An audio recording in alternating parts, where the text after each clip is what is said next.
الحمد لله رب العالمين والعاقبة للمتقين ولا عدوان إلا على الظالمين والصلاة والسلام على أشرف الأنبياء والمرسلين نبينا وحبيبنا محمد وعلى آله وصحبه أجمعين أما بعد السلام عليكم ورحمة الله وبركاته. وعليكم السلام ورحمة الله وبركاته. Mga kapatid sa pananampalatayang Islam, ang lahat ng papuri, pasasalamat at pagdakila ay tanging para sa Allah subhanahu wa ta'ala lamang. Mga kapatid sa pananampalatayang Islam, ang isang alipin ng Allah subhanahu wa ta'ala tunay na nasa sukdulang pangangailangan ng awa ng Allah subhanahu wa ta'ala. Kahit anumang katayuan niya sa buhay, kahit na siya ay pinagkalooban ng Allah subhanahu wa ta'ala ng kayamanan sa mundong ibabaw na ito, o pinagkalooban siya ng ibang mga biyaya ng Allah subhanahu wa ta'ala, ay nangangailangan pa rin siya ng awa mula sa Allah subhanahu wa ta'ala. Ang isang alipin ng Allah subhanahu wa ta'ala sa lahat ng aspeto at side ng kanyang buhay ay nangangailangan siya ng awa ng Allah subhanahu wa ta'ala. Sa tuwing siya ay nagkakamali, nakakagawa siya ng kasalanan sa Allah, nalalabag niya ang mga ipinag-utos sa kanya ng Allah subhanahu wa ta'ala. Hindi niya nagagampanan kung ano man ang ipinag-utos sa kanya ng Allah subhanahu wa ta'ala. Siya ay nangangailangan ng awa mula sa Allah subhanahu wa ta'ala. Gayon din, ang isang alipin ng Allah subhanahu wa ta'ala ay nangangailangan ng awa ng Allah subhanahu wa ta'ala sa tuwing may dumarating sa kanyang mga pagsubok. Pagtitibayin ka ng Allah subhanahu wa ta'ala, gagawin kanyang matatag, gagawing matatag na Allah subhanahu wa ta'ala ang isang alipin kapag siya ay nakakaranas ng mga pagsubok, mga balakid sa kanyang buhay. Gayon din mga kapatid sa pananampalatayang Islam, ang isang alipin ng Allah subhanahu wa ta'ala ay nangangailangan ng awa ng Allah subhanahu wa ta'ala sa kanyang huling buhay, nang sa gayon ito ay gawin ng Allah subhanahu wa ta'ala na siya ay kabilang at ibilang siya ng Allah subhanahu wa ta'ala sa kanyang mga alipin na masunurin sa kanyang Panginoon. Mga kapatid sa pananampalatayang Islam, alam natin na kahit anong gawin nating ibada, gawaing pagsamba sa Allah, hindi ito magiging dahilan ng pagpasok ng isang alipin sa paraiso, maliban na lamang sa awa ng Allah subhanahu wa ta'ala.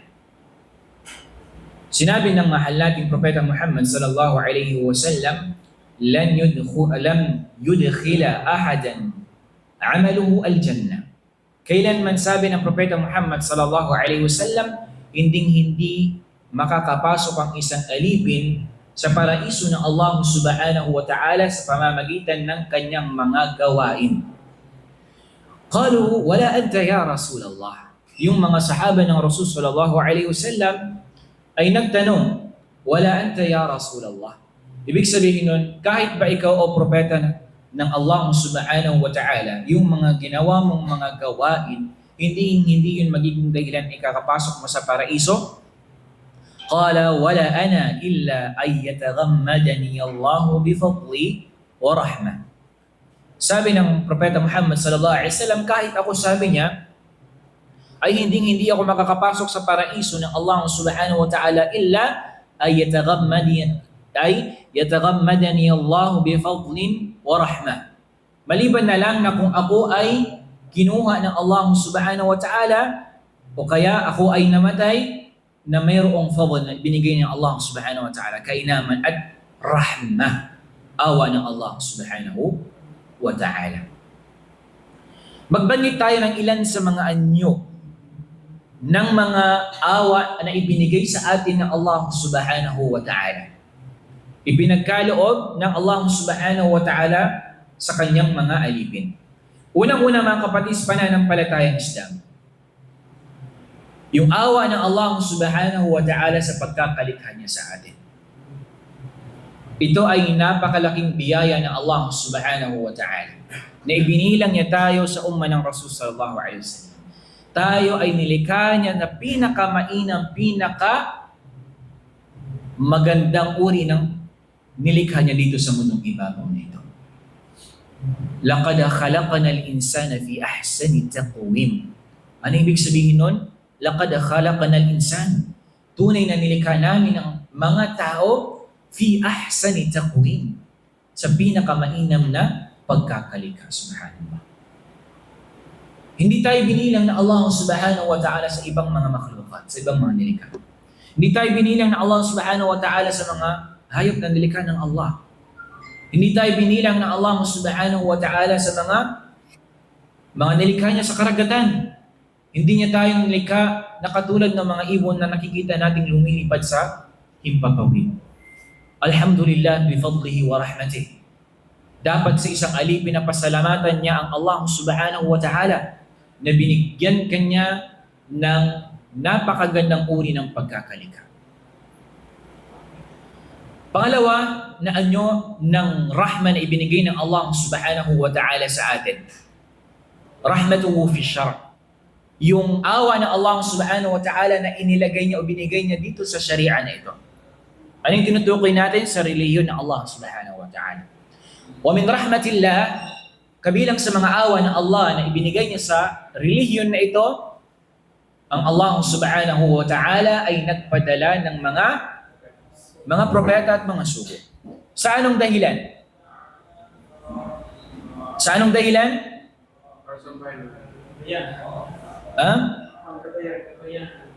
Para yukhrijun nasa minadh-dhulumati ila an-nur, upang iahon o ialis mula sa kadiliman patungong liwanag yung mga tao. Kung hindi ang Allah subhanahu wa ta'ala, kung hindi dahil sa awa niya, at hindi dahil sa nagpadala siya ng mga propeta at sugo, maaaring ang mga tao fi hayatin mutashattita. Big sabihin nun, ang buhay ng tao ay pariwara. Kanya-kanya, walang tanzim. Ibig sabihin, walang alituntunin, walang alituntunin na sinusunod sa kanilang buhay. Walang pamantayan na sinusunod sa kanilang buhay. Tingnan mo yung ibang mga nilikha ng Allah subhanahu wa ta'ala. Katulad ng mga hayop. Meron ba silang sinusunod na alituntunin sa kanilang buhay? Wala. Sila ay nilikha ng Allah subhanahu wa ta'ala, kumain, uminom, matulog. At yun lang ang kanilang mga ginagawa araw-araw na routine nila. Pero alhamdulillah, tayo ay binilang ng Allah subhanahu wa ta'ala sa mga Muslim na sumusunod sa kanyang relihiyon at sumusunod sa kanyang mga ipinag-uutos. Kabilang din doon sa syara na maaring hindi nare-realize, hindi na-appreciate ng isang alipin, ipinagkaloob sa atin ng Allah na pagpapagaan sa ilan sa mga inobligan niya sa Islam. Nagets natin? Yung mga pagpapagaan na ibinigay ng Allah sa reliyong Islam. Anong halimbawa nun? Sa sala. Alhamdulillah, kung hindi mo kayang tumayo, pinahintulutan ng syara' ng Islam na ikaw ay umupo ng sala. Kung hindi mo kayang umupo, pwede kang sumandal, humiga. Kung hindi mo kayang humiga, hindi mo na kayang anong gagawin? Yung mata mo at isipan mo na lang. وَهَكَذَا مِنْ رَحْمَةِ اللَّهِ جَلَّ وَعَلَى لِعِبَادِهِ. Ito yung rahma ng Allah subhanahu wa ta'ala. Sa pagpa-fasting. Halimbawa doon sa mga kababaihan, okay, idafa natin doon sa salat. Ang mga kababaihan, rahma sa kanila ng Allah Azza wa Jal, hindi sila inilzam. Hindi inobliga sa kanila na yung mga hindi nila napagsalahan ng mga sala, ikakadaan nila. Ibig sabihin, babayaran nila at papalitan nila yun. Yun ay rahman ng Allah subhanahu wa ta'ala. Maaring kung inilzam, inobliga sa mga kababaihan na magqada, palitan nila yung mga sala na hindi nila napagsalahan na sila ay mayroong hayd. Napakabigat yun sa kanila. Hindi ba? Alhamdulillah. Di ba? Sa rahman ng Allah subhanahu wa ta'ala. Sa pagpa-fasting, kapag ikaw ay may sakit, faman kana minkum maridan aw ala safarin fa iddatun min ayamin ukhra. Sabi ng Allah subhanahu wa ta'ala, sino man sabi niya sa inyo ang mayroong sakit aw ala safar fa iddatun min ayamin ukhra. Siya ay nasa paglalakbay, palitan niya na. Ibig sabihin nun, pinapahintulutan, rukhsa. Binigyan ng rukhsa. Ibig sabihin, pahintulot ang alipin ng Allah subhanahu wa ta'ala kapag siya ay nasa kalagayang may sakit siya o kaya naman siya ay nasa paglalakbay. Okay? Pinapahintulutan sa kanyang hindi mag-ayuno at yun ay papalitan niya na lamang sa ibang mga araw. Alhamdulillah. Di ba? Subhanallah. Ito ay rahman ng Allah subhanahu wa ta'ala sa atin. Kabilang din doon mga kapatid sa pananampalatayang Islam. Sa rahman ng Allah subhanahu wa ta'ala sa atin, na kapag ang isang alipin, dumarating sa kanya yung mga pagsubok, mga sakit, hindi ba't yun ay tathir, paglilinis sa isang alipin kapag siya ay merong sakit. Okay? At sa tuwing nagsasabar, nagtitimpi yung isang alipin ng Allah subhanahu wa ta'ala sa kanyang mga pagsubok, sa mga balakid na dumarating sa kanya, the more na ginagantimpalaan din ng Allah subhanahu wa ta'ala ang kanyang alipin. Ganon din mga kapatid sa pananampalatayang Islam, ang rahman ng Allah subhanahu wa ta'ala sa kanyang alipin, kahit pa nagkasala yung kanyang alipin, at ang alipin na ito ay nagbalik loob sa Allah, lumapit sa Allah subhanahu wa ta'ala at hiningi niya ng kapatawaran, siya ay nagbalik loob sa Allah ng tawbatin nasuha, taimtim at taus-pusong pagbabalik loob sa Allah subhanahu wa ta'ala, ito ay ipapatawad sa kanya ng Allah subhanahu wa ta'ala.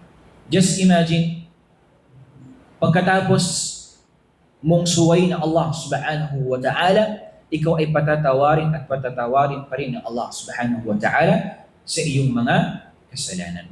Ang tanong mga kapatid sa pananampalatayang Islam, paano mo makakamtan ng awa ng Allah subhanahu wa ta'ala? Aywa! Paano natin makakamtan ng awa ng Allah subhanahu wa ta'ala? Paano ipagkakaloob sa atin ng Allah subhanahu wa ta'ala ang kanyang awa?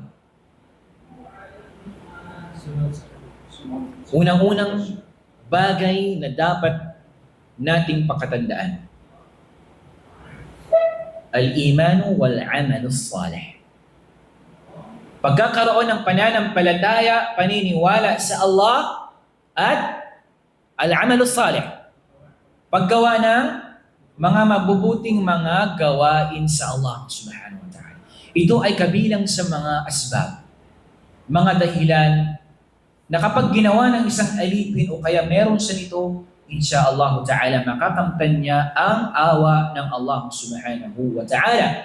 Ikalawang bagay, al-iktharu min istighfar.